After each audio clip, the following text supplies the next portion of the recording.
মানিকগঞ্জ সদর উপজেলার গড়পাড়া ইউনিয়নের চান্দইর টেনারি মোড়ে মানিকগঞ্জ ৩ আসনের ধানের শীষ প্রতীকের এমপি পদপ্রার্থী আফরোজা খানম রিপ তার নির্বাচনী পথসভা অনুষ্ঠিত হয়েছে। মানিকগঞ্জ সাটুরিয়া থেকে রাকিবুল ইসলামের প্রতিবেদনে দেখুন বিস্তারিত।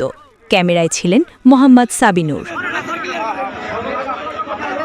পথসভায় আফরোজা খানম রিতা এলাকার সর্বস্তরের মানুষের কাছে দোয়া ও সমর্থন কামনা করেন এবং আসন্ন জাতীয় সংসদ নির্বাচনে ধানের শীষ প্রতীকে ভোট দেওয়ার আহ্বান জানান। তিনি বলেন, জনগণের ভোটাধিকার প্রতিষ্ঠা ও এলাকার উন্নয়নে ধানের শীষই একমাত্র প্রতীক যা মানুষের আশা আকাঙ্ক্ষার প্রতিনিধিত্ব করে।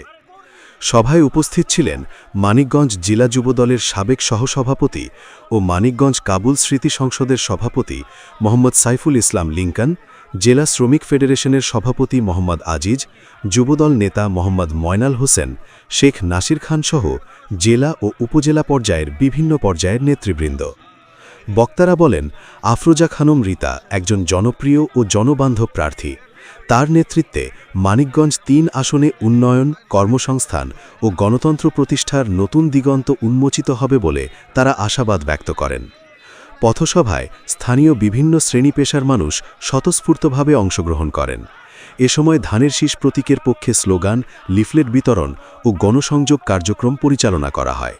স্থানীয়রা জানান, দীর্ঘদিন পর এমন প্রাণবন্ত ও জনসম্পৃক্ত পথসভা আয়োজন হওয়ায় এলাকায় উৎসবমুখর পরিবেশ সৃষ্টি হয় এবং সাধারণ মানুষের মধ্যে ধানের শীষ প্রতীকের প্রতি ব্যাপক আগ্রহ লক্ষ্য করা যায়। ভোট দিবেন কিসে? ধানের শীষে দিবেন। আপনি নিজেও ভোট দিবেন এবং আপনাদের আমাদের কাকা আছে, ভাই আছে, অন্যদের বলছে আপনি